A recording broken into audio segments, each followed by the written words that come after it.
Q and Review, celebrating 40 years of audio production, welcomes you to this week's edition of the Glasgow Times Sports Podcast, recorded from our studio in the Bishopbriggs Media Centre and by our volunteers working from home. Keep up to date with Q and Review news via our Facebook, Twitter or Instagram at Q and Review, that's @ CUEANDREVIEW, or get in touch with us directly by emailing information@qandreview.com, that's INFORMATION @CUEANDREVIEW.com, or by calling 0141 772 3976. Please like and share our podcast and give us constructive feedback.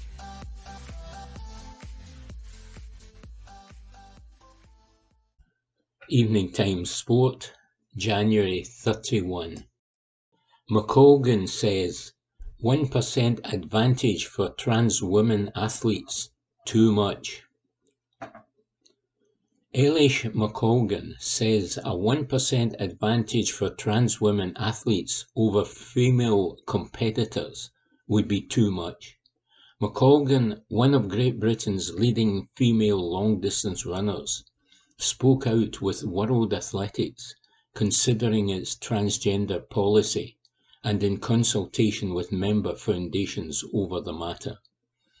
World Athletics confirmed earlier this month that its current preferred option would halve the maximum level of plasma testosterone permitted for trans women compared to the current regulations, and double the period of time to 2 years that athletes must remain below that threshold in order to compete. I'm not a scientist, so I have to trust that people like Seb Coe, the World Athletics president, and World Athletics are doing their due diligence and looking into this properly, said McColgan, the Commonwealth Games 10,000 metres champion.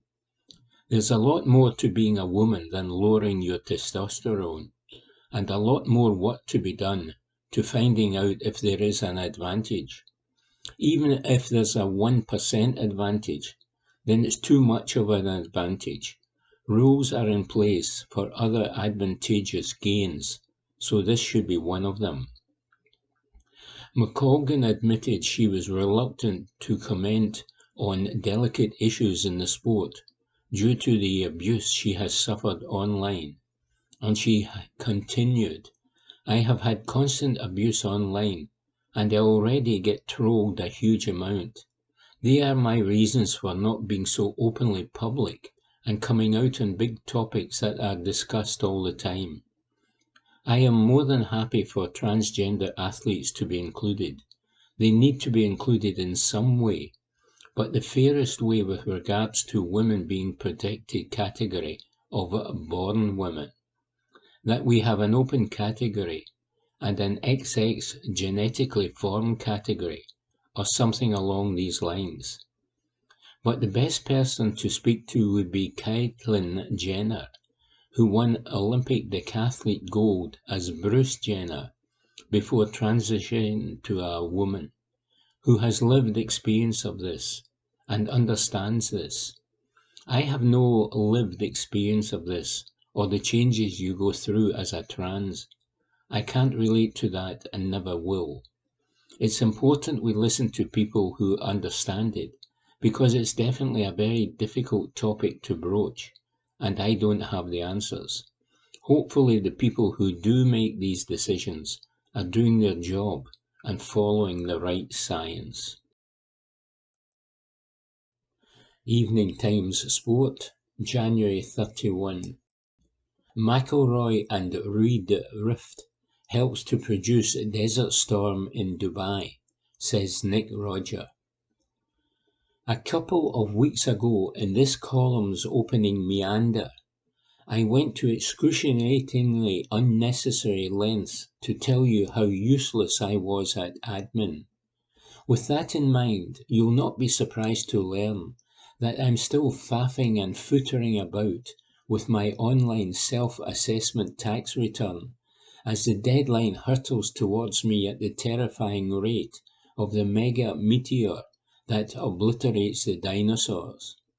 For ages now, I've been getting email reminders from the good folk at HMRC saying, don't leave it to the last minute. Funnily enough, I also get emails from a weary sports editor saying something similar about filing the Tuesday column, with a couple of colourful phrases added in to hammer home the point. Of course, as soon as someone urges you not to leave something to the last minute, what do? That's right, you leave it to the last bloomin' minute. So now I'll be spending the final day of January flapping around like a shrieking pterodactyl that's bracing itself for an extinction-level event. What was it the late, great Ken Dodd said again? I told the Inland Revenue I didn't owe them a penny because I live near the seaside. I'm quite near the Queen's Park Duck Pond. Does that count? Anyway, it can be tricky to focus the mind on a fiddy, flummoxing tax form when you're distracted by a Monday finish at a tour event of absorbing intrigue. Rory McIlroy's slender victory over pantomime baddie Patrick Reed in the weather-delayed Hero Dubai Desert Classic yesterday got the world's number one's 2023 campaign off to a thrilling start. It was a fascinating conclusion to a lively few days at the Emirates Club. Unless you had your head buried in a self-assessment thingamajig, you're probably aware of the stooshy that erupted in the build-up to the Dubai showpiece when McIlroy and the LIV golf rebel agreed. We'll briefly recap it, just in case. On the driving range in Dubai, McIlroy ignored Reed's attempt to say hello, which led to the American playfully flicking a tee in McIlroy's direction. By the time social media got wind of affairs and added its own hysterical arms and legs to the matter, Teagate, as it was swiftly christened, had exploded like a malfunction at a munitions depot. In the press conference that followed, we learned that Reed's lawyers had delivered a court summons to McIlroy on Christmas Eve. McIlroy, as candid as ever, didn't hide his disdain for Reed, while Reed himself branded the Northern Irishman an immature little child. With all this bubbling away, the prospect of McIlroy and Reed being paired together during the event had giddy onlookers drooling like a mastiff gazing at a bucket of lynx sausages. That grouping did not transpire, unfortunately, but the fact that Reed, playing in the penultimate match on the final day, hounded McIlroy all the way with a gallant offensive provided tremendous theatre. Hands up those of you who were wanting a playoff.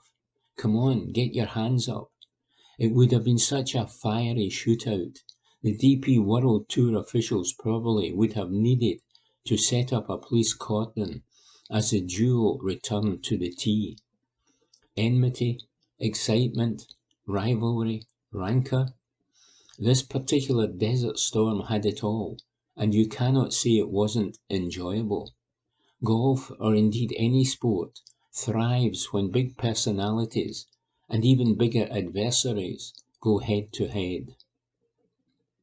The Teagate kerfuffle may have been fairly petty, school playground nonsense, but my goodness, it certainly helped to elevate the Dubai Desert Classic into captivating, must-watch territory. This was a tale of two world-class golfers going at it hammer and tongs.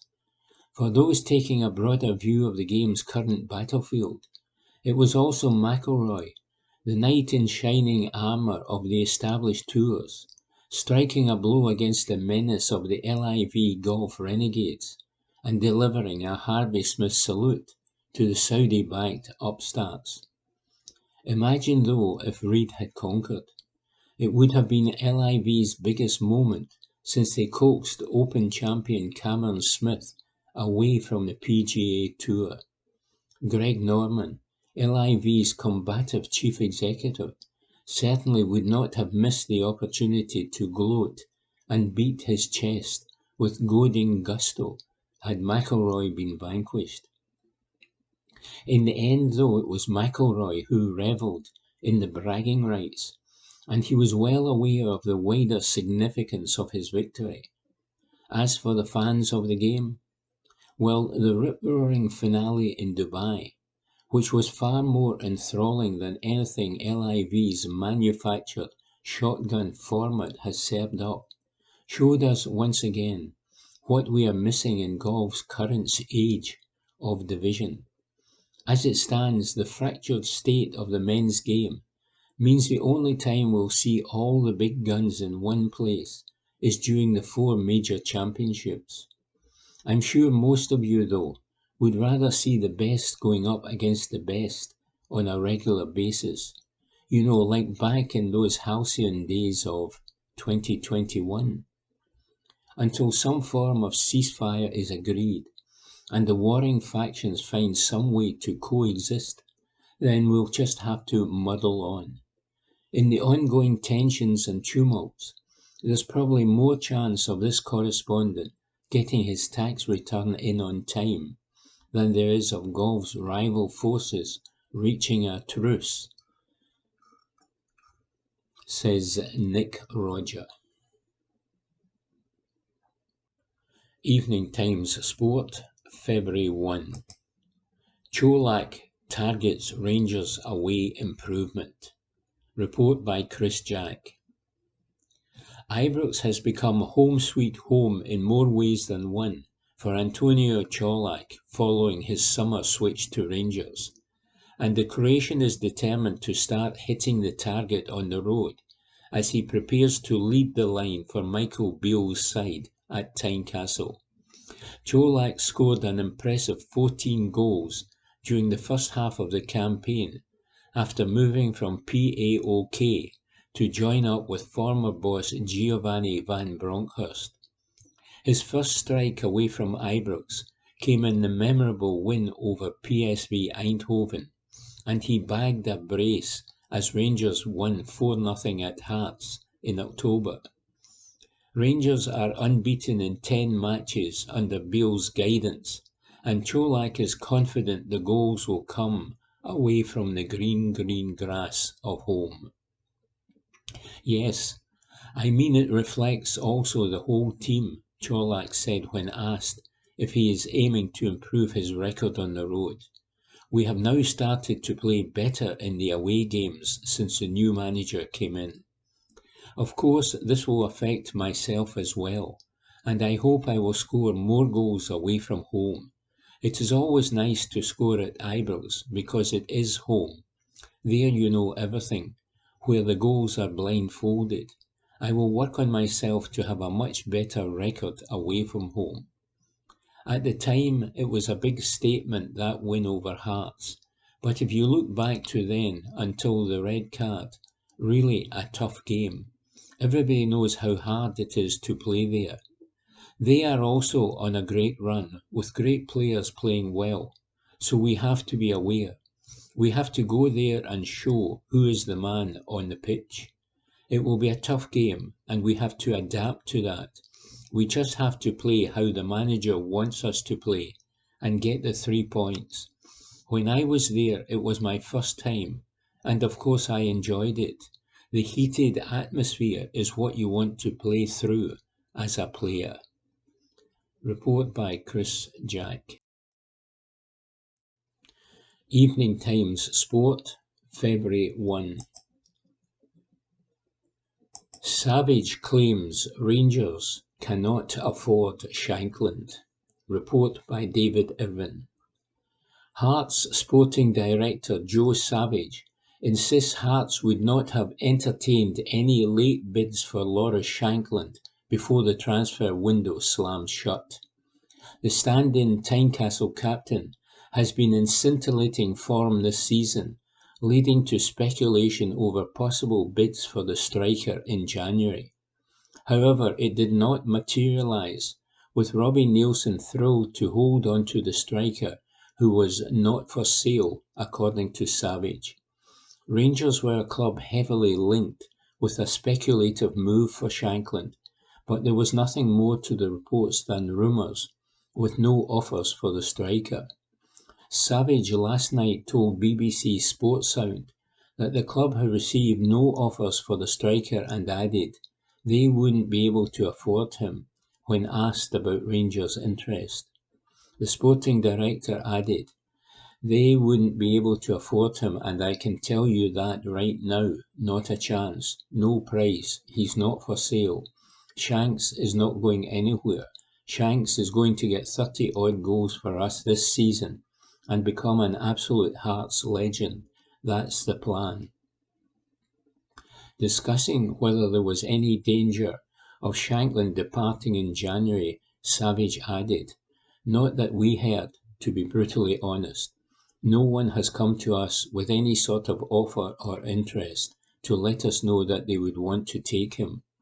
We would have passed that message on, that they are wasting their time. Our aim now is to try and win the Scottish Cup and finish third, and you need people like Lawrence Shankland in the team to help you achieve that. We were never going to listen to any offers for Lawrence in January. I can assure you of that." Hearts were keen on a swoop for former star Callum Paterson on deadline day, but had to admit defeat with Sheffield Wednesday not sanctioning a late switch. Savage confirmed, "We tried to get one more in. It's been well documented that we've had an interest in Callum Paterson. We made another offer today to get him, and Sheffield Wednesday rejected it. They don't want to sell him, so you respect their decision and you move on. We've always preached that it's about quality rather than quantity. We tried to get Callum. It never went through, so we moved on. I was home for 7:30. We'll try, but let's not kid ourselves. Sheffield Wednesday are a massive club, and they're doing really, really well. If they win promotion to the Championship and Callum helps them, because he's been starting the last few games, then you never know, do you?" Report by David Irvin. Evening Times Sport, February 1. Postecoglou aims put himself down pep talk to rival. Report by Ewan Payton. Ange Postecoglou has moved to give Livingston boss David Martindale a pep talk, urging him to believe more in himself.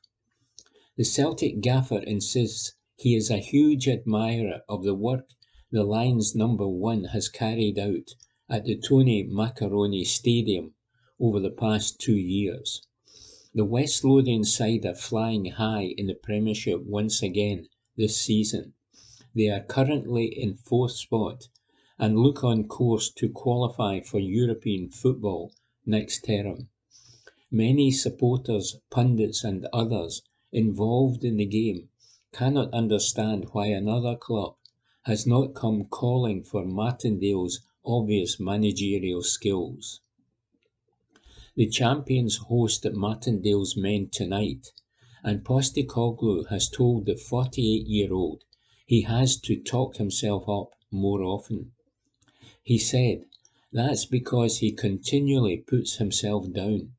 He's the one who keeps saying, 'No one's going to come for me.' But, from my perspective, like every manager, you've got to look at the body of work they've done, and you decide on that. He's done a great job at Livingston, whether he wants to move on, or other people see that. The science of picking a manager is not that sophisticated, depending on which club is making the decision." The Australian admitted that he feels for every manager in Scotland's top flight. The Hoops gaffer recognises the difficulties that come with managing most clubs operating at this level. If anything, it only adds to the respect Postecoglou has for Martindale and the rest of his Premiership rivals in the dugout.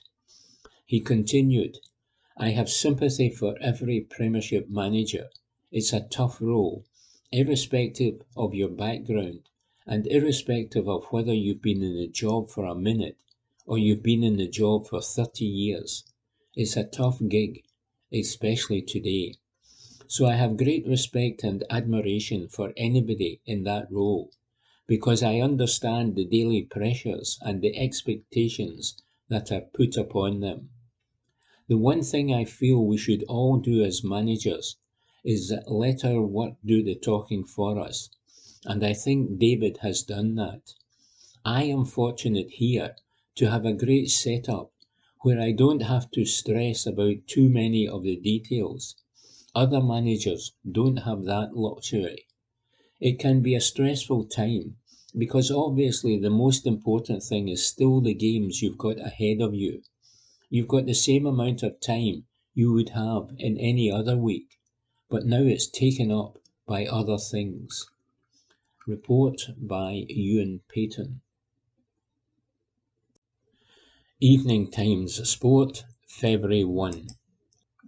Premier League clubs spent a record £815 million in the January transfer window to complete a season of unprecedented investment.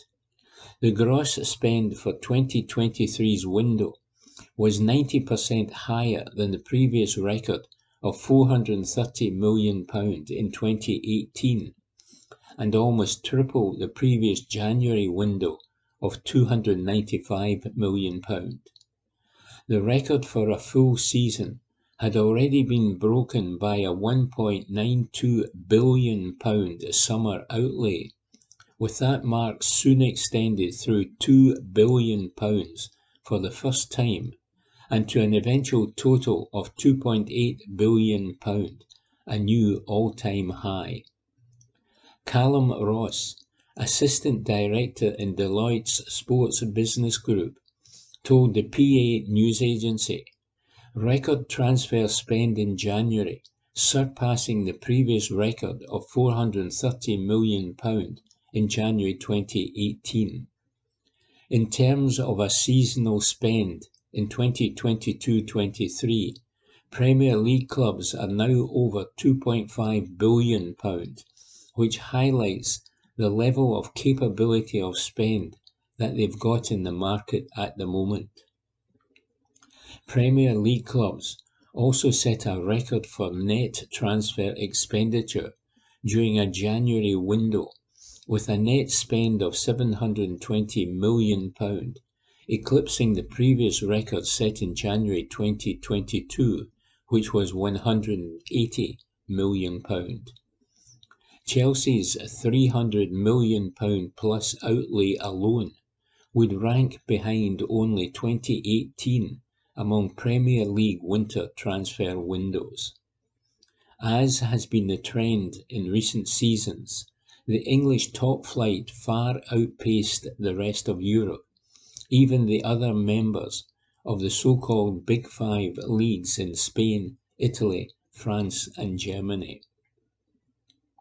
Ross added, when you look at the January transfer window alone, Premier League clubs have spent 3 times more than the other Big Five leagues combined. And then when you look at seasonal spend, when you combine those other Big Five leagues together, the Premier League is spending more than all of those combined, which is just incredible. You have the spend of the Premier League on a net basis at £1.5 billion over the course of the season.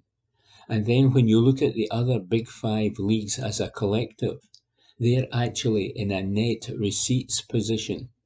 So they're actually receiving more from the sale of players than what they're spending on players, which is quite stark compared to what you see in the Premier League. The Premier League was the only league of the Big Five that actually increased its media rights in the latest cycle, all the others either declined or stayed flat. There are obviously other things that come into that as well.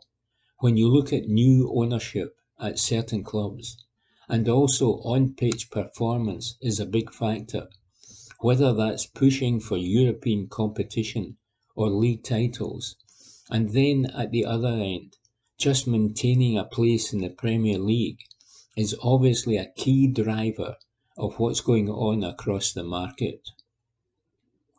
Chelsea, under their new ownership group headed by Todd Bowley, continued to lead the way by signing World Cup winner Enzo Fernandez for a British record £106.8 million, while forward Mykhailo Mudryk joined from Shakhtar Donetsk in a deal reportedly worth up to £88.5 million.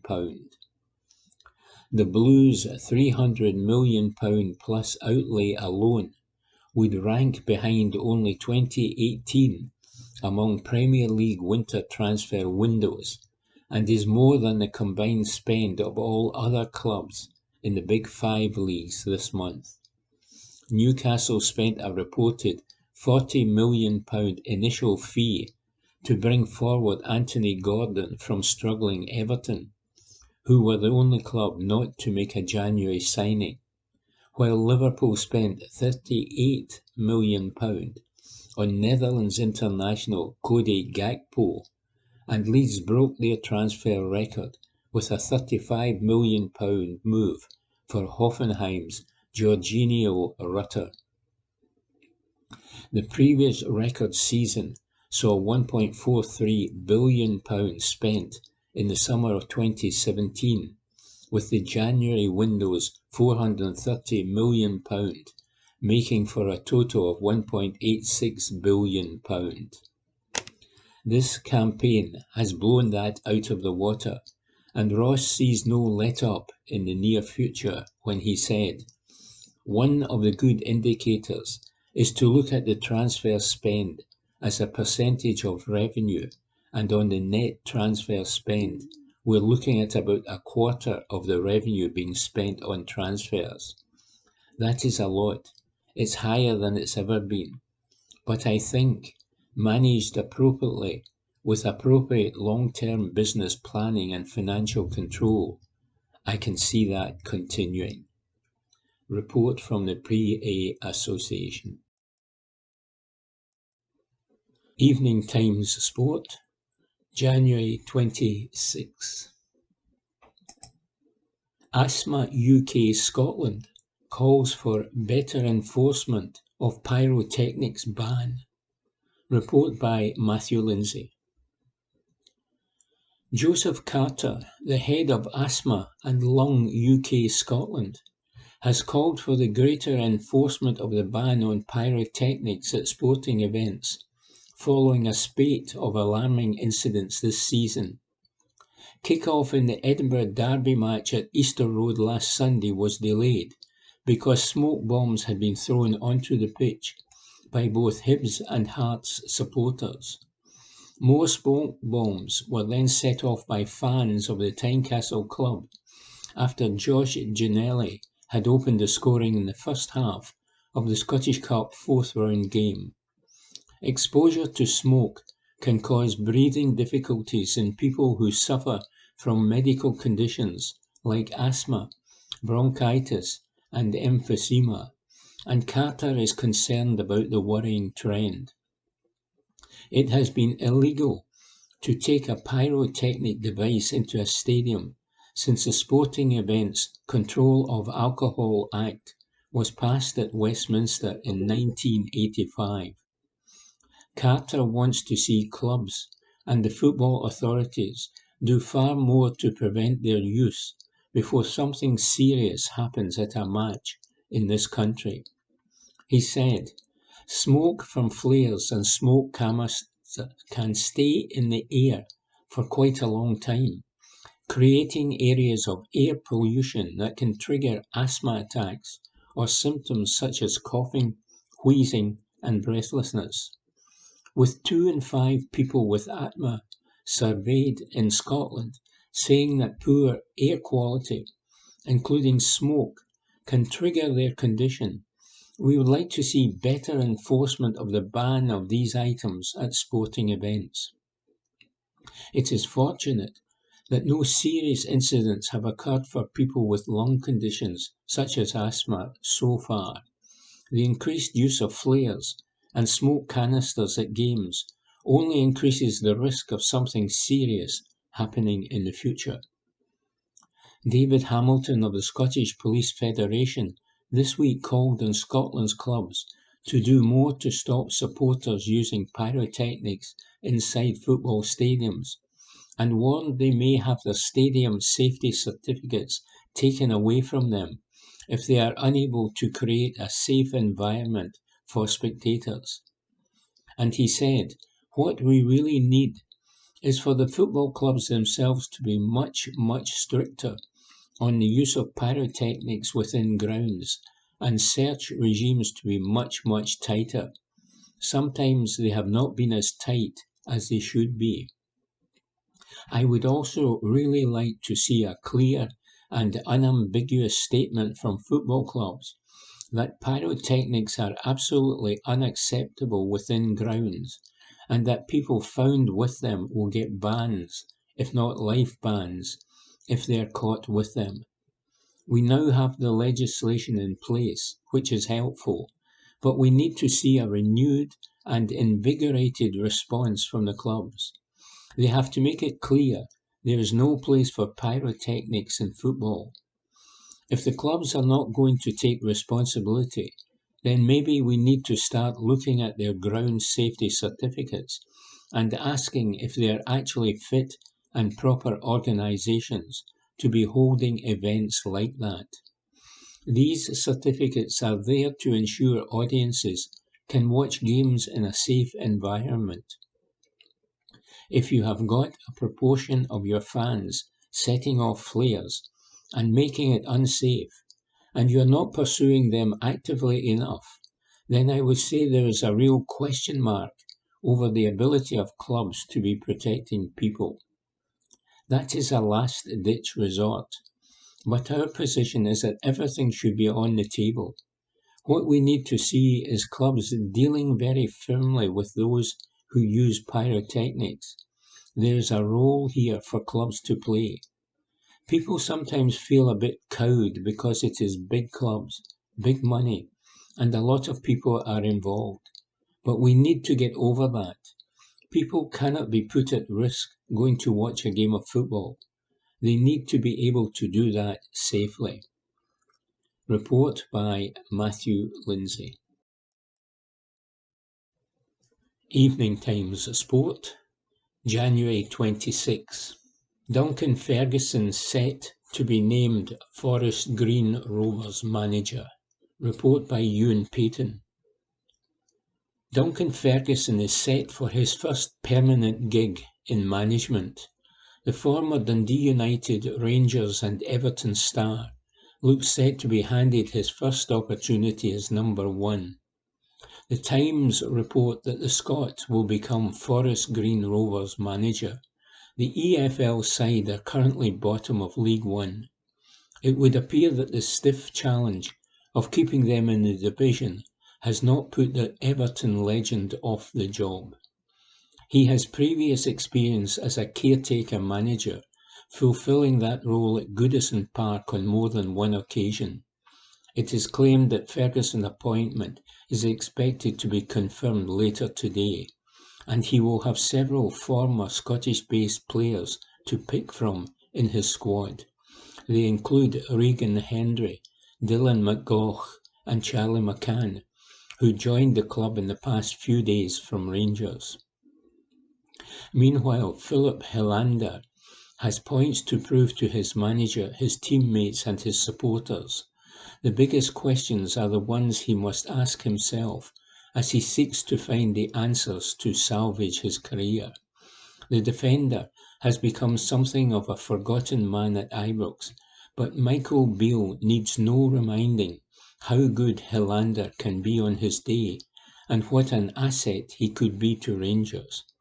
It would be easy to write Helander off as a lost cause, to thank him for the memories, and wish him well for the future. Beale will not consign him to the scrap heap just yet, however. Report from Ewan Payton. Evening Times Sport, January 26. Juranovic in dream start to post-Celtic life. Report by Ewan Payton. Josip Juranovic made a debut to remember as life got off to a great start at Union Berlin. The Croatian defender completed his move to the Bundesliga side on Sunday as he departed Celtic. The Hoops pocketed £10 million for the right-back, opting to cash in on the World Cup star. He was pitched in from the start as Union faced an away clash at Werder Bremen last night. The 27-year-old side are going great guns in Germany's top flight. They only trail Bayern Munich at the halfway point in the season. Last night's victory solidified their position in second spot, and Juranovic played a key role in the 2-1 win. Union actually got off to a poor start. They fell behind after just 13 minutes as Amos Piper headed home from close range. However, the Bremen players went from hero to zero just 4 minutes later as he gifted Union a quick-fire equaliser. His loose back pass to his goalkeeper was intercepted, with Yannick Haberer on hand to fire home. After the break, Juranovic then played a major role in Union claiming all 3 points. The former Celtic star whipped in a lovely corner kick towards the back post. It was met by Kevin Behrens, who headed home back across goal to give the Bremen keeper no chance. It was a big victory for the Croats' new team, as they kept their title and Champions League qualification hopes alive. On a personal note for Juranovic, an assist in his first game would have been a huge bonus. They are just off 3 points from Bayern at the summit. Just 4 points separates Union in second and Wolfsburg down in seventh in a very tightly contested league. Union take on city rivals Hertha Berlin in their next game. Report by Ewan Payton. Evening Times Sport, January 26. The Pyro Debate. 77-year-old disabled Kilmarnock fan calls for an end to pyro lunacy. Report by Matthew Lindsay. In the 70 years that he has been going along to Rugby Park to support his local team Kilmarnock, Peter Orr has experienced a wide range of emotions. He has celebrated as the Ayrshire club have won cups, promotions and titles, and despaired as they have suffered heavy defeats and relegations in the decades since attending his first match way back in 1953. Yet the pensioner, who is confined to a wheelchair, had never before felt the alarm and concern that he did when the disabled section he was sitting in was bombarded by smoke bombs thrown by opposition supporters at a Singe Championship match last season. The 77-year-old, the chairman of the Kilmarnock Disabled Supporters Association, believes that it was a miracle that he and his fellow fans escaped serious injury or worse during the disturbing incident. Orr has issued an impassioned appeal to fans of all clubs across Scotland to stop using pyrotechnics at games, an illegal practice which is on the rise across the United Kingdom, and called for anyone caught doing so to be issued with lengthy banning orders. He said, because the new disabled platform for Kilmarnock supporters was getting built in the Moffat stand that day last season, We went and sat in the disabled section in the Chadwick stand where the away fans were. Not long after the game in question kicked off, fans of the team we were playing started throwing lit smoke bombs down from behind us. One actually came into the wheelchair area. More flares landed just in front of it. There were about 4 or 5 of them in total which came down. Inhaling the smoke itself was quite bad. It was terrible, in fact. Some of our wheelchair members got very upset if there is anything out of the ordinary happening, and they were certainly very upset that afternoon. Quite a high percentage of our disabled wheelchair supporters live in sheltered homes or require full-time care. Understandably, they were extremely anxious about it, especially when the smoke started coming into our section. But, as I say, one of the smoke bombs actually came into the dugout, which is what we call the sheltered area for wheelchair users. It was quite disturbing, actually. It was a miracle nobody was hurt.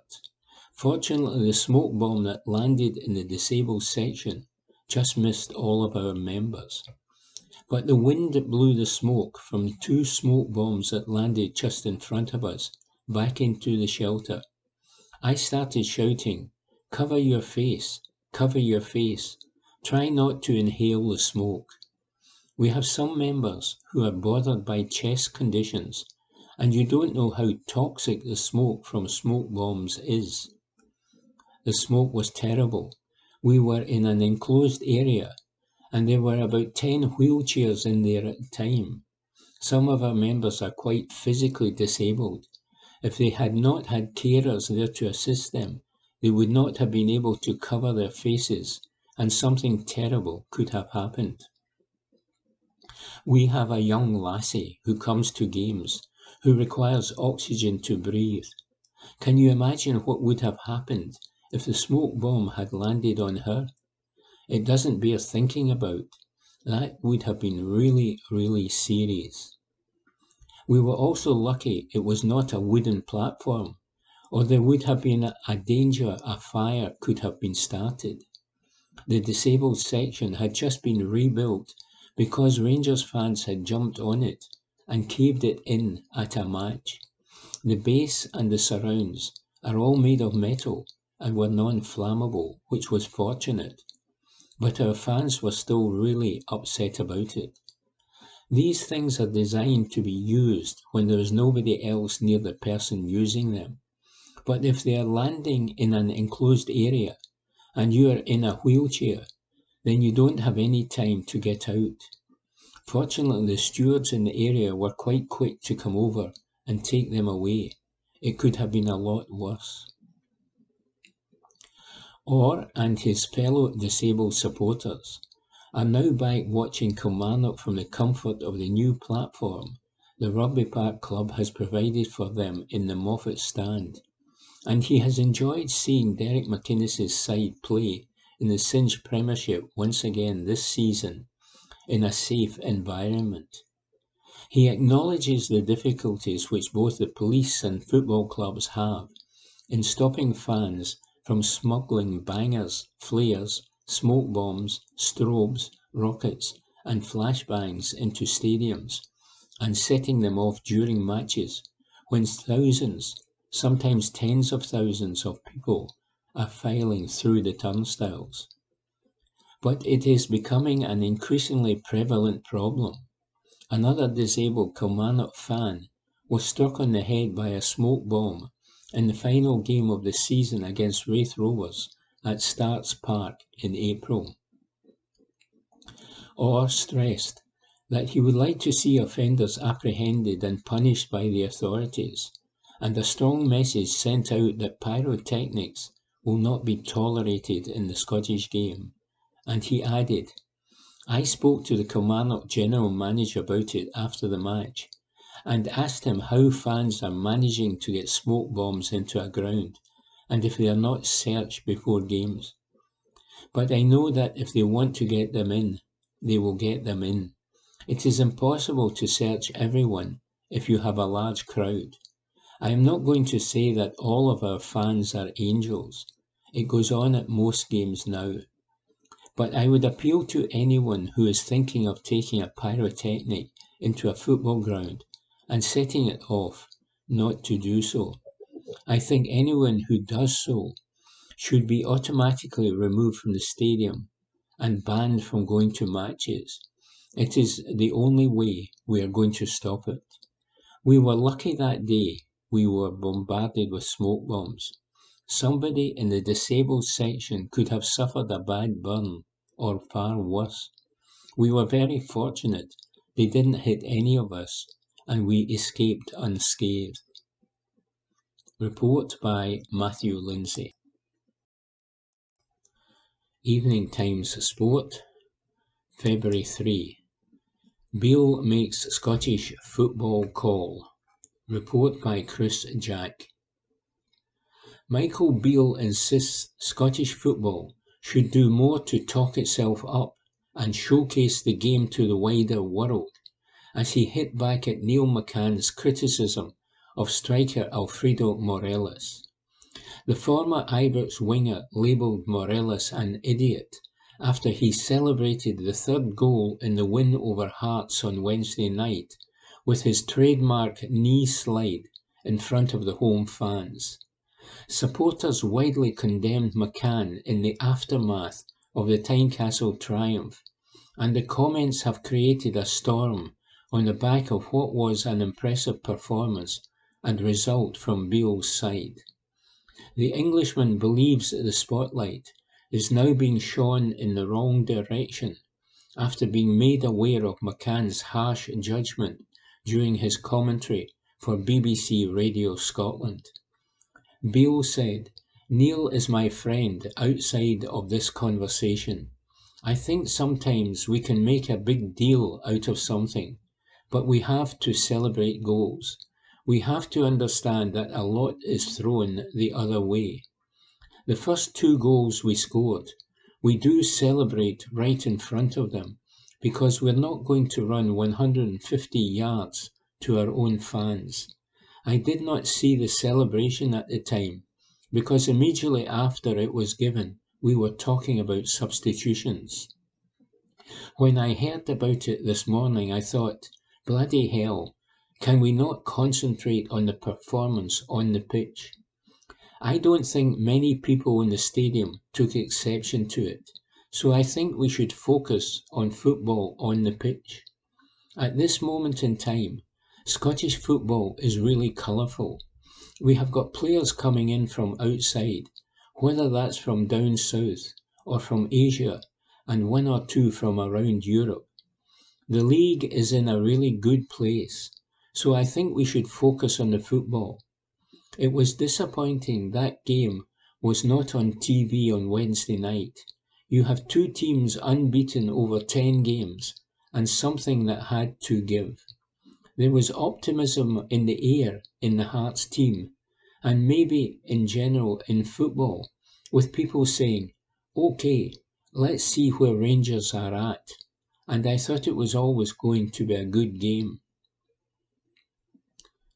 The win over Robbie Nielsen's side was the most eye-catching showing that has been produced since Beale returned to Ibrox after leaving Queen's Park Rangers to succeed Giovanni van Bronckhorst as boss in December. Scottish football is often unfairly derided south of the border, and Beale reckons those within our national game have a responsibility to be positive and talk up the product on and off the park. Said Beale, "It's not so much in the media down there. It's not until you come up here that you realise it's a real goldfish bowl. That's why people talk about it. I was following Rangers because I spent a lot of time here, but you don't read a lot about it in the media, and I think the achievements of the team in Europe can be easily dismissed, and that's disappointing. That's why I say we have to promote our game, because nobody outside of our shores will do it. I think we've got good players in the league, players who have gone out of our league and done really well. Maybe we need to talk our game up a little bit. I always feel we are a bit glass half empty rather than glass half full when we talk about football. I think we can talk up our game much better than we do. Report by Chris Jack. Evening Times Sport, February 3. Beale offers Rangers clarity on 3 players. Report by Aidan Smith. Michael Beale has issued a clarity message amid the uncertainty surrounding key players Alfredo Morelos, Ryan Kent and Malik Tillman. Morelos and Kent are out of contract in the summer, meaning they are currently free to speak to clubs regarding pre-contract agreements. Tillman is on loan at Ibrox from Bayern Munich, but a fee has been agreed to make the deal permanent come the end of the current campaign. Asked about the trio, Beale said, "I have a bit more clarity than what I can give out. Obviously, it is a bit like the transfer window, when you guys are saying I am contradicting myself. I can only say so much. At the moment, those 3 guys are playing fantastically well, along with Fashion, and it is hard for the other attackers because they have been relentless in terms of goals, assists, and the chances they are making. I like all 3 of them a lot. I think they know that.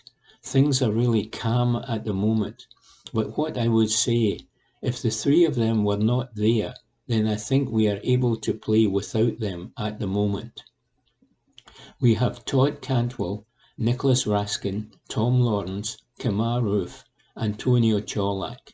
We seem in quite a good place at the moment." On Morelos specifically, Beale said, "He is just playing regularly and enjoying his football. We are creating a lot of chances. I think he could probably have a few more goals if I'm honest, and that has probably driven him. That's 2 away at Kilmarnock and then 2 away at Hearts in the last couple of difficult away games. I'm over the moon with Alfredo at the moment. He's no bother to me around the building.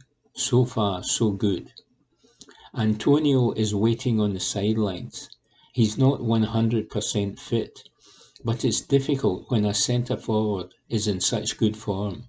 It's not really an area you would voluntarily rotate, so it's difficult for Tony. Earlier in the season, the reverse was true, and Tony was scoring a lot, so it is a good place to be in."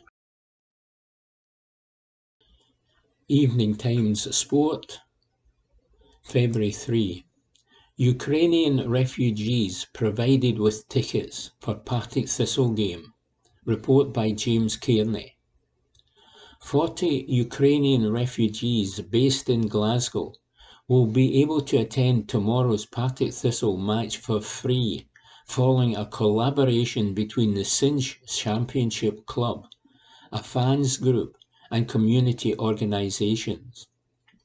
The Jags Foundation, TJF, a supporters organisation that recently passed the 1,000 member mark, raises funds by asking fans to pay a monthly fee, which in turn allows TJF to support the club and social causes close to its heart.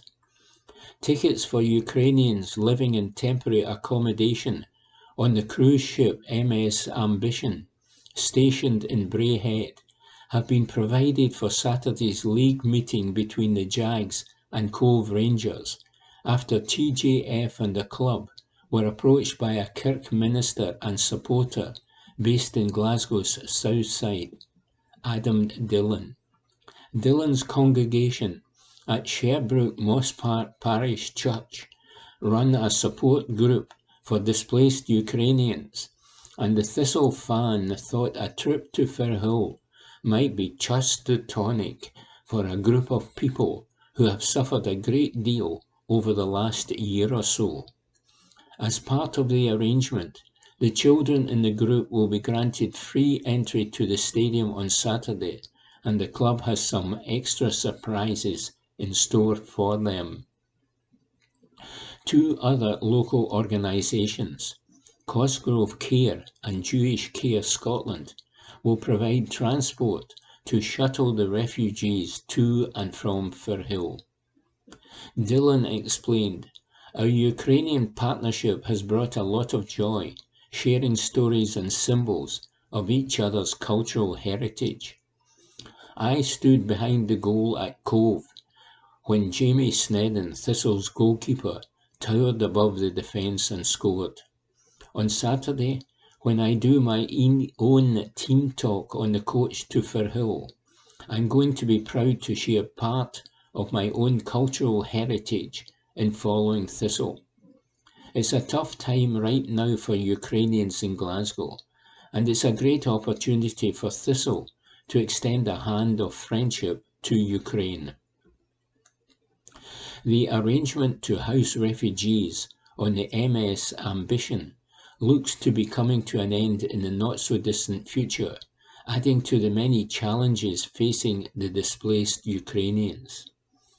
TJF Director Graham Cowie believes that schemes like the one to bring fans along to Saturday's game show how football clubs can play a big part in their local communities, and hopes that the Ukrainians will benefit from the 90-minute escapism provided by the beautiful game. Cowie explained, "Football has real power to bring communities together. We all too often underestimate the sheer scale of disruption and the mental toll that conflict has placed on displaced families.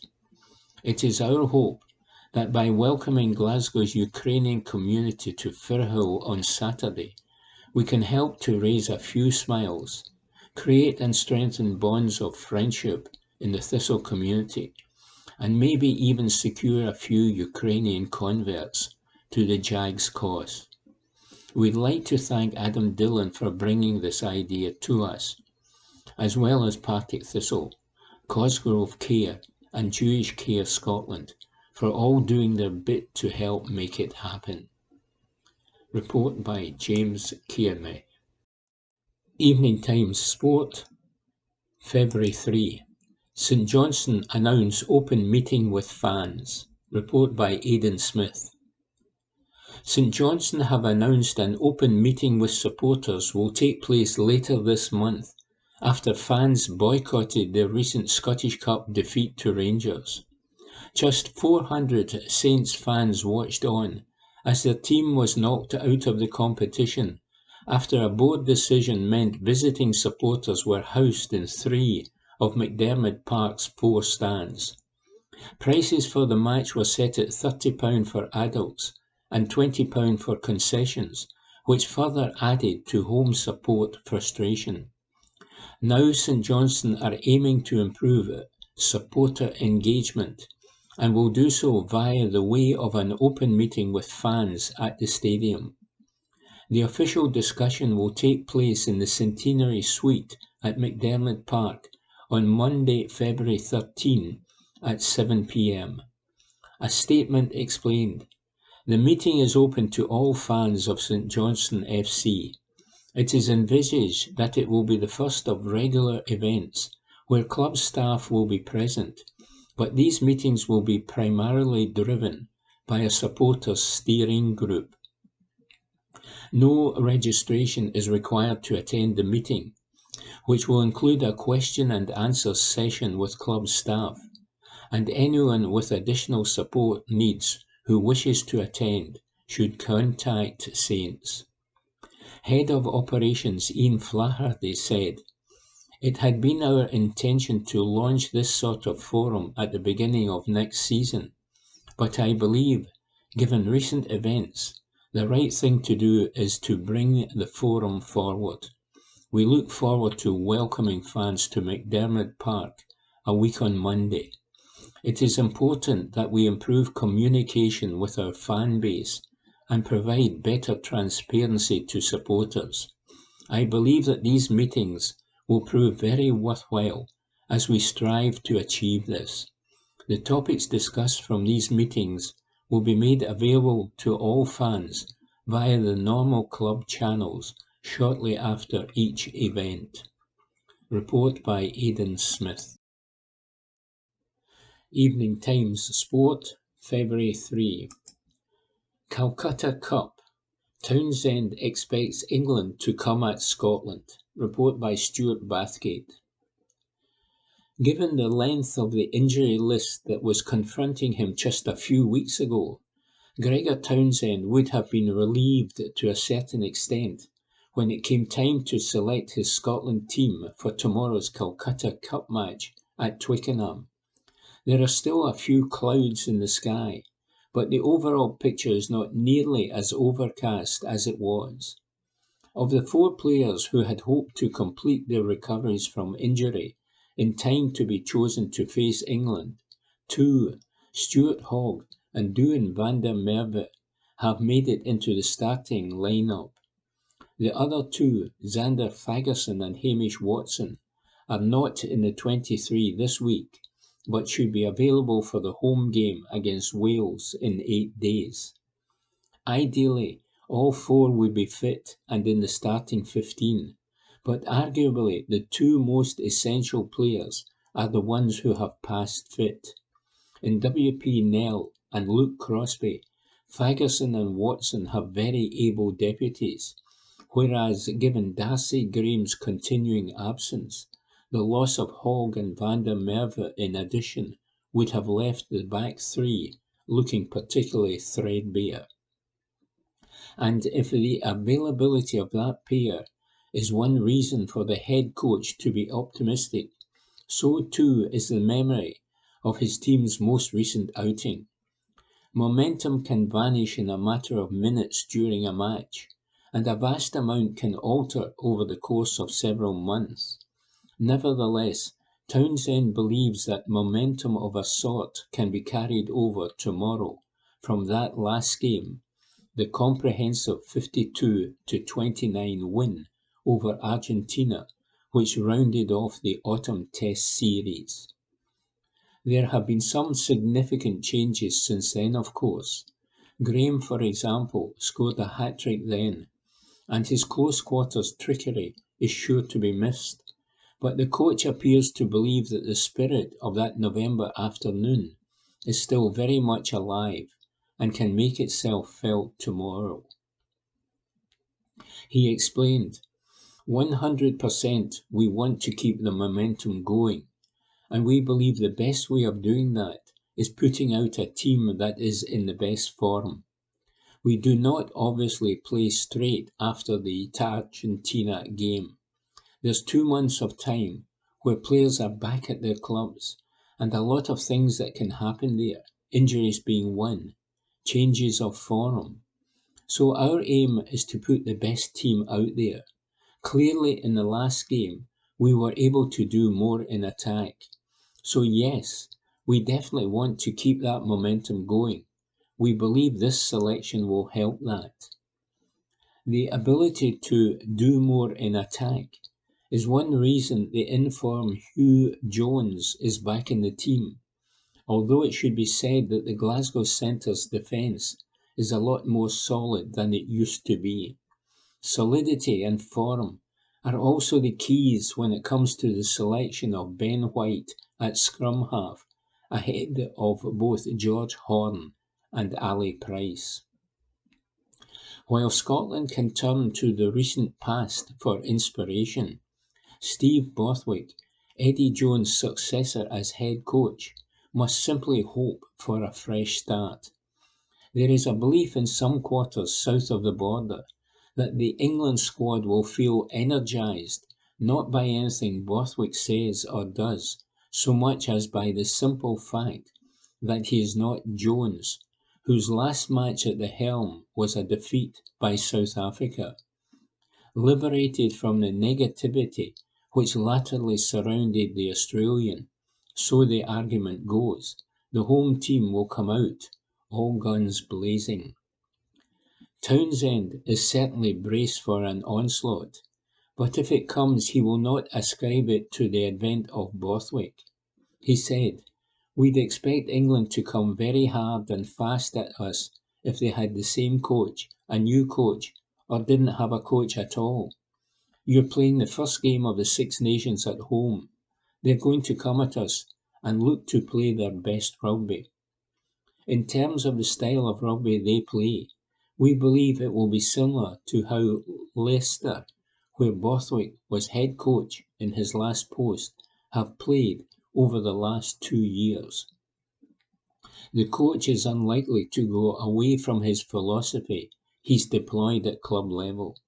We expect there's going to be much more kicking from the England team and a certain type of defending. If it's different, then we've got to adapt to it. That's the challenge of playing any opposition. Whatever is working for them, we've got to stop it. There is a school of thought that says it is preferable for Scotland to avoid their oldest and biggest adversaries until later in the championship, particularly if the match in question is at Twickenham rather than Murrayfield. But buoyed by recent results in the fixture, Townsend suggested that having such a demanding fixture first up could be the ideal way for his team to get up to speed very quickly and then stay at the level in the ensuing 4 games. And he continued, "It's the best challenge to focus your mind. We've had England in the first game for the past couple of seasons. It's one that we know means more than just a one-off fixture, and also one that we know will be hugely challenging. We have to be close to our best for the full 80 minutes. That does focus the mind." Report by Stuart Bathgate. From the Glasgow Times, Saturday the 4th of February 2023. From the sports section, John McLaughlin's shaky Rangers showing defended by Michael Beale. By Johnny McFarlane. Michael Beale refused to criticise John McLaughlin despite the keeper's shaky showing against Ross County. The veteran, deputising for the rested Alan McGregor, twice flapped at crosses during the 2-1 win at Ibrox, missing the ball completely on both occasions. Jordan White was able to score after the first mistake, bringing the visitors level and provoking near silence from the crowd. Borna Barisic's deflected free kick would see Rangers collect all 3 points in the end, and, while Beale wasn't happy with the concession, he stressed there was more than his keeper at fault. He said, "I thought we were slow coming out to a short corner. We were winning the game 1-0 at home, and we were comfortable in the game. John didn't have much to do. Then we switched off, they deliver it, and where are the centre-halves and where's John?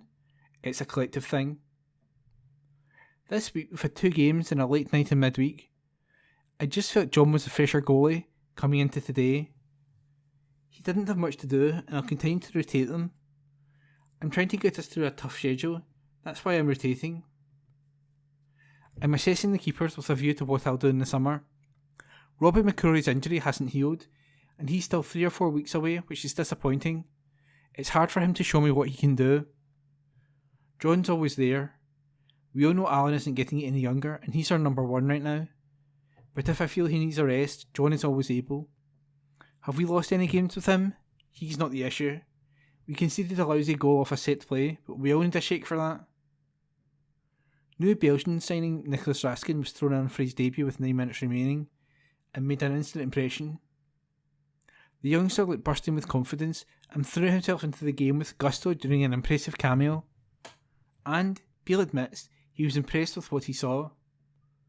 Beale said, "It was an interesting time to throw a ball in for his debut, but I trust him.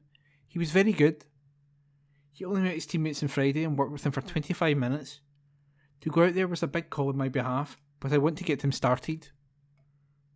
And that report was by Johnny McFarlane. From the Glasgow Times, Saturday the 4th of February 2013. From the sports section, football. Rangers 2, Ross County 1. Michael Beale's side survive Ibrox scare. By Christopher Jack. Rangers survived an Ibrox scare to overcome Ross County and maintain their unbeaten run under the guidance of boss Michael Beale. Malik Tillman headed the hosts in front late in the first half, but County had a shock result in their sights as Jordan White scored for the 5th time in 7 fixtures against his boyhood heroes. A deflected free kick from Borna Barisic ensured it was in vain, however, as Rangers reduced their arrears to Celtic to 6 points ahead of their trip to St Johnstone on Sunday. There would have been few who predicted that Rangers would be so effervescent against Hearts on Wednesday night. It looked like an evening where Beale's side would have to grind out the win, but turned into one to savour as a 3-0 victory was recorded with some style. The bar was raised against the Jambos, but the standard wasn't maintained here. This was a largely lacklustre affair, and there will be plenty for Beale to pick out of it now that he's a clean week in terms of training ahead of the Scottish Cup fixture with Partick Thistle on Sunday. The failure to convert promising situations and clear chances will undoubtedly frustrate Beale once again. The win was deserved, but it should have been more comfortable as Rangers had to respond in adversity after County equalised in the second half and then hold on in the closing stages. Rangers are naturally still a work in progress as Todd Cantwell and Nicholas Raskin settle into the squad, and the likes of Antonio Kolak and Yanis Hadji get back up to the speed following their respective injury issues. This was a reminder of how far Beale's side have got to go this term. This should have been an occasion where the Ibrox crowd got the performance that they'd been waiting to witness for quite some time.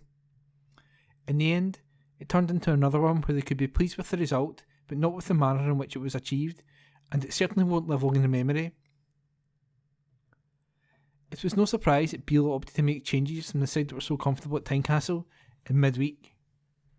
The selection of Cantwell, for example, was an obvious call to make, following his impressive debut against St Johnstone last week, and a cameo off the bench in the capital. Few supporters would have guessed that Tillman would be rested, however. Given the form that the midfielder is in, and the likely pattern of this 90 minutes, Tillman seemed like an obvious call to slot into the middle park and give Rangers some added attacking threat from the central area. Beale opted to stick with two more defensive-minded operators in there, as Cantwell was joined by the returning Ryan Jack and John Lundstrom. Glenn Kamara dropped to the bench as he took a seat alongside new arrival Nicholas Raskin. It gave Rangers the now familiar 2-2-2 setup from middle to front, but the plan had been altered after just 11 minutes. Lundstrom received treatment before being replaced by Tillman, as the team in the park looked more like the one that would have been selected pre-match. A switch to a diamond in midfield, as Tillman and Cantwell operated ahead of Jack and behind Ryan Kent, was intended to give Rangers more creativity. With seconds remaining of the first half, the breakthrough came. After a largely frustrating first 45 minutes, albeit a dominant one in terms of possession, it was a reward for their perseverance as well as their quality. The signings of Cantwell and Raskin in recent weeks have added a new dimension to Rangers midfield and addressed the issues that Beale identified in his first days back at Ibrox. Another fault has been fixed thanks to the rise of Tillman. There were times earlier in the campaign when supporters questioned his work rate and his mentality. Criticisms were valid at times, but they overlooked the fact that the American was an emerging talent with relatively few first-team appearances to his credit. Rangers are now seeing just what Tillman is capable of. Just months into his Ibrox career, there is already a feeling that they should enjoy him while they can, because he is not a player that's going to be here for several years. The agreement with Bayern Munich that gives Rangers first refusal on a deal in the summer looks like a shrewd bit of business. Beale is keen to see that the clause activated, and feels like barely a fixture goes by right now where the clamour to sign Tillman doesn't increase in the stands.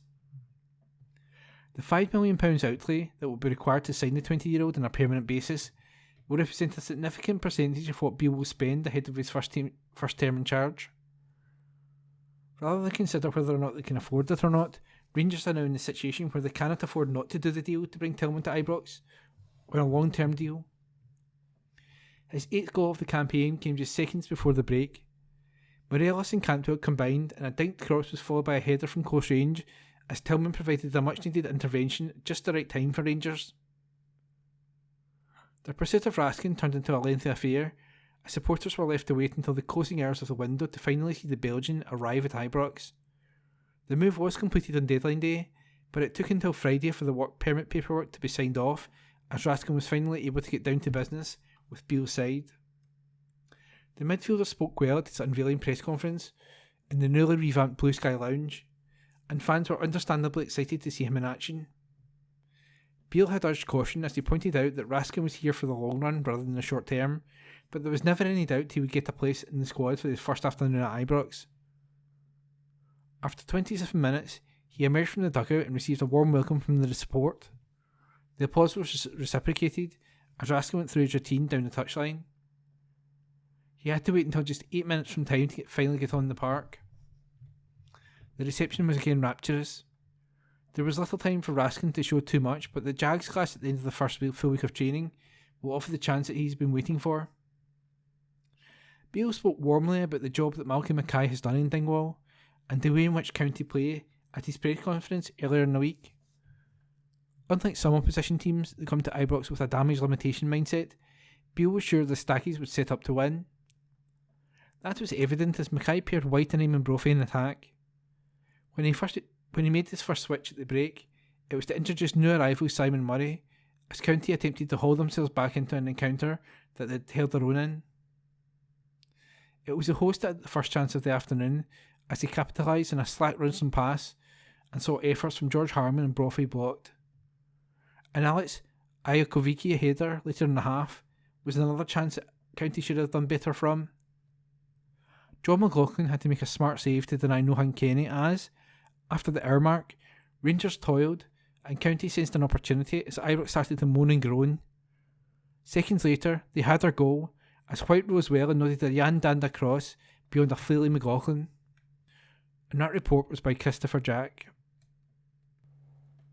From the Glasgow Times, Sunday the 5th of February 2023, from the sports section, St Johnstone 1, Celtic 4. Instant reaction to the burning issues. Report by Matthew Lindsay.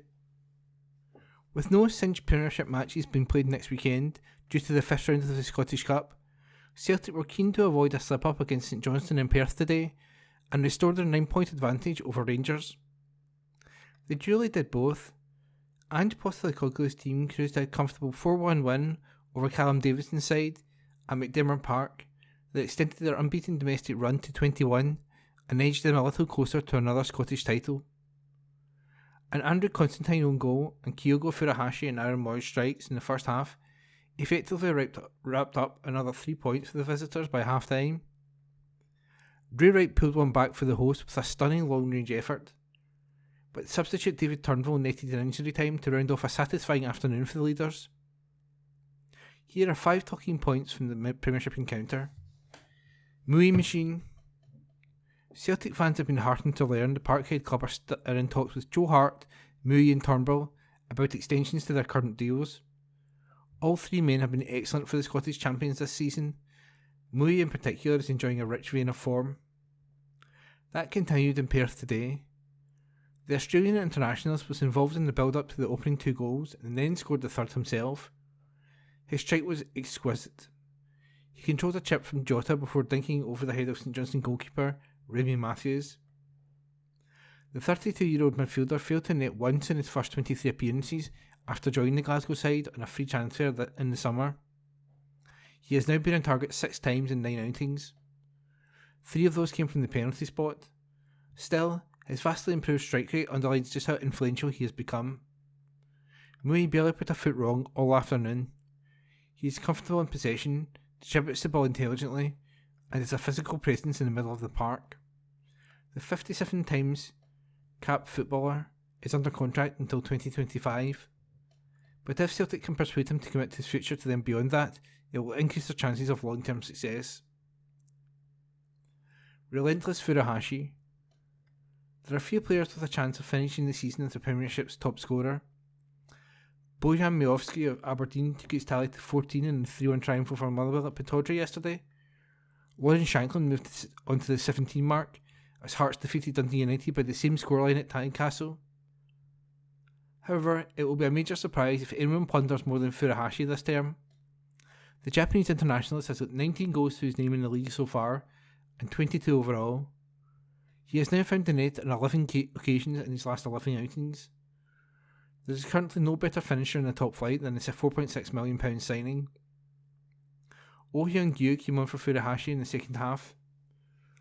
The South Korean won a free kick for Celtic in a dangerous area just outside the St Johnstone penalty box and earned the hapless Constantine a red card from referee David Dickinson. His fellow replacement Turnbull duly took advantage of the set piece to add to the finishing touch to a one-sided triumph. Defence breached, Davidson switched from a back three to a back four and brought in Tolly Gallagher at left back in the absence of Celtic loanee Adam Montgomery. It was only the former Liverpool kid's second start and fourth appearance of the season. His lack of game time showed when Daizen Maeda burst forward, cut inside him and supplied Moy before the opening goal. He was unable to prevent Jota from picking out Furuhashi before the second as well. It was a tough cast coming back in after a month out and having to shackle two of the best wide men in the country. But Gallagher and his teammates, despite Nicky Clark not being involved, certainly asked questions of their rivals in the final third. Right into Celtic's run of 6 games without conceding a goal when he beat Heart from fully 25 yards out in the first half. Not keeping a clean sheet was the only negative for the league leaders. Could Heart have got a hand to the St Johnstone's midfielder's dipping attempt, and his view was bought by Stevie May? But could the goalkeeper have done better? He will be disappointed to be beaten in such a manner and eager to atone for his lapse in concentration in the cup game against St Mirren on Saturday. Pitch battle. Davidson admitted before kick-off that the McDermott Park playing surface is not the easiest to play on, and his opposite number Postecoglou confessed it is something we will have to adjust to. The park cut up badly from kick-off and made it difficult for both sides to get the ball down and play. Both Celtic and St Johnstone deserve credit for the entertaining passages of play they produced during the course of the 90 minutes. But players need good conditions underfoot to entertain supporters, and at the moment they are fighting a pitch battle every time they take to the field. Relegation threat. This loss leaves St Johnstone just 7 points ahead of Dundee United and Motherwell at the bottom of the Premiership, with 13 games remaining. They played well in spells this afternoon and put the Celtic defence under pressure on several occasions, but they need to start recording victories to avoid being sucked into a relegation dogfight. Their next match is against United at Tannadice in 13 days' time. Beating their local rivals will go a long way towards securing their top flight safety. They are performing far better than a few of the teams around them, but they have work to do. And that article was by Matthew Lindsay. Evening Times Sport, February 6. Celtic defender aiming to become USA mainstay. Report by Ewan Payton. The American Drill. The ideal that every person of the United States should have an equal opportunity to achieve success and prosperity through hard work and determination. Cameron Carter-Vickers has set his sights on more joy with his country in the near future. The Celtic centre-back appeared at the World Cup for USA. The 25-year-old was applauded for his performances, but he wasn't a first pick in the starting lineup. That's his ultimate aim, to become a regular starter for his national side. Hungry for more international recognition, he said, "It was a great experience. Being at the world's biggest tournament was great for me personally. I got to play one game, which I enjoyed, and I learned things from it. Overall, it was a good experience." There is a real tight bond between the coaches and players within the group. When you're in tournaments like that, you are away for 4 or 5 weeks as a group, and you have to get on with people, otherwise it can be a horrible time. The USA group definitely has that. We get on well and socially it's good. Americans are generally quite patriotic, and you definitely saw that with some of the performances at the World Cup.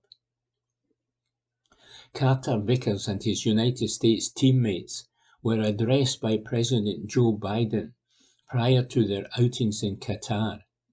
It was not a surprise to hear from the leader of their country, but there was little advance notice for such a big honour. He added, "We didn't really know for a long time in advance, to be fair, but when we went into the meeting room, we knew he was going to be on the call. Anytime you see people, especially people like that, supporting you, it definitely gives you a boost." They're slightly different, Biden and Postecoglou. I'd say Angie's probably have a bit more tactical knowledge of football, but they're obviously two motivational people whom you can take stuff from. The powerful defender appeared on a Ted Lasso-inspired poster in his father's hometown of Baton Rouge in the States. Understandably, it was a bit of a pinch-me moment for him and his family, and he elaborated, "That's where my dad is from. He still lives there. Anything that can build support for the team, it can only be positive." And some of them were quite funny. I'm not sure if Dad went to look at the billboard himself, but he said he had friends and family who sent him pictures. But Baton Rouge is quite a big place. I go out to see him, or sometimes he'll come over here, but growing up I went out there quite a lot. I have good memories from those days going there when I was younger, spending time with family. The whole of my dad's side of the family is over there. Cousins, aunties, uncles, stuff like that. They really got into the World Cup. I talk to my dad regularly anyway, but he and the rest of the family were watching the games together.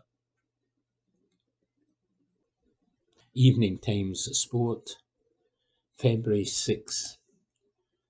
Former Rangers and Dundee United goalkeeper Billy Thompson dies aged 64. Report by Ewan Payton. Former Scotland goalkeeper Billy Thompson has sadly passed away. It was announced this morning that he has died, aged 64.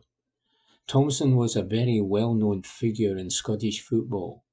During his playing days he featured for Partick Thistle, St Mirren, Dundee United, Motherwell, Rangers and Dundee.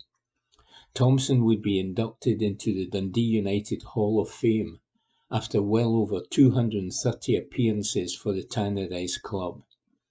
He started between the sticks for the Tangerines in the 1987 UEFA Cup final, as well as 2 Scottish Cup finals during some of the best years of the club's history.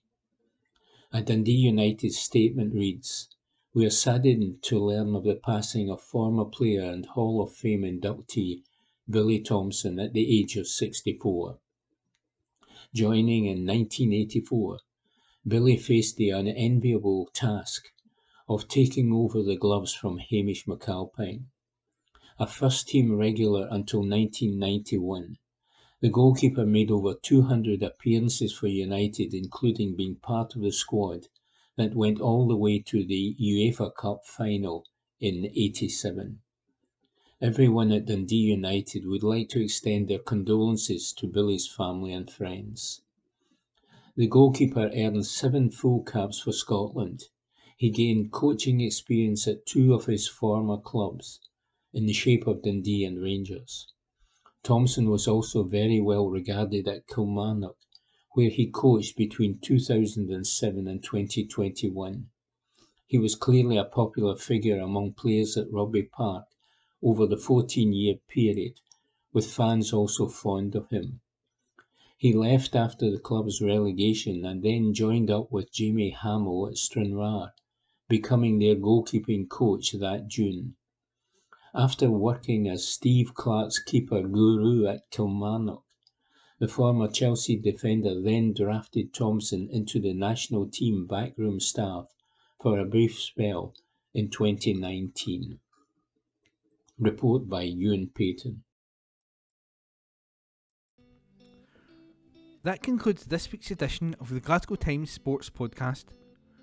Please remember to subscribe to our channels at Q and Review and to tell your friends about our service.